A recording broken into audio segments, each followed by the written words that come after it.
Isa sa mga paraan ng pagkatuto na maaaring piliin ng bata sa darating na pasukan ay ang online distance learning, kung saan maaaring makapagturo ang mga guro at matuto ang mga bata sa pamamagitan ng mga online platforms gaya ng Google Meet, Zoom, at iba pa.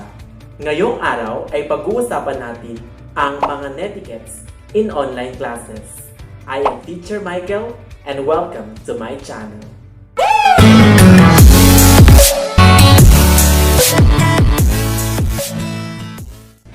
Pero bago tayo mag-umpisa, don't forget to subscribe to my YouTube channel and click the notification bell. Ang NETiquette ay hangos sa dalawang salitang Ingles na net at etiquette, na ang ibig sabihin ay tamang pag-uugali na maaaring gawin ng isang tao habang siya ay gumagamit sa mundo ng online o internet.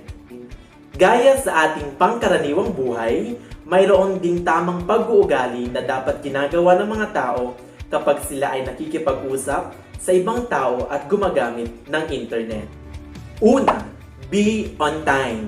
Mag-sign in sa tamang oras. Kung maaari, dapat 15 minuto bago magsimula ang klase ay nasa link na kayo ng Google Meet, Zoom, o kung anuman ang gagamiting platform sa online class.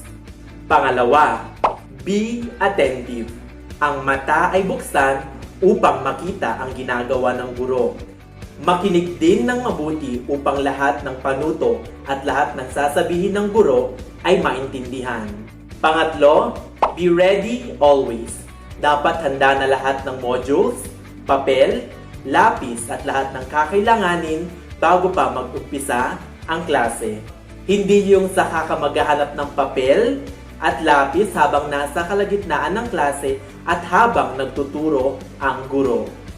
Dapat nasa tahimik at komportableng lugar upang hindi ka maistorbo habang nasa online class. Pang-apat, be polite and respectful. Siguraduhin nakapatay ang mic habang nagsasalita ang guro. Bubuksan lang ang mic at magsasalita lang kapag sinabihan o tinawag ni teacher. Itaas ang kanang kamay kung may itatanong sa guro. Panglima, respect others and their opinion.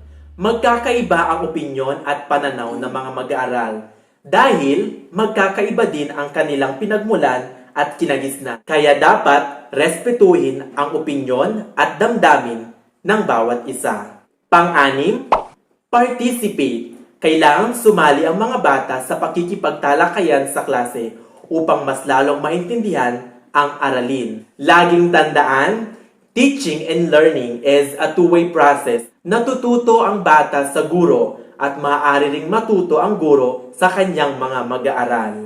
Pang-pito, don't abuse the chat box.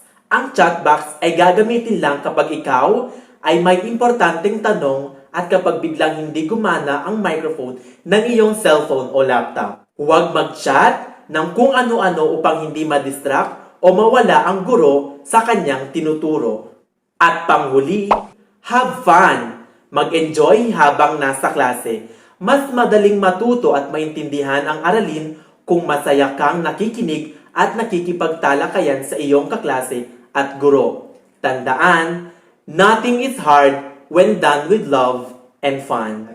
At yun po ang 8 NETiquettes in online classes na dapat niyong tandaan sa darating na pasukan. I am Teacher Mikel. Don't forget to like, share, and subscribe. And see you in my next video.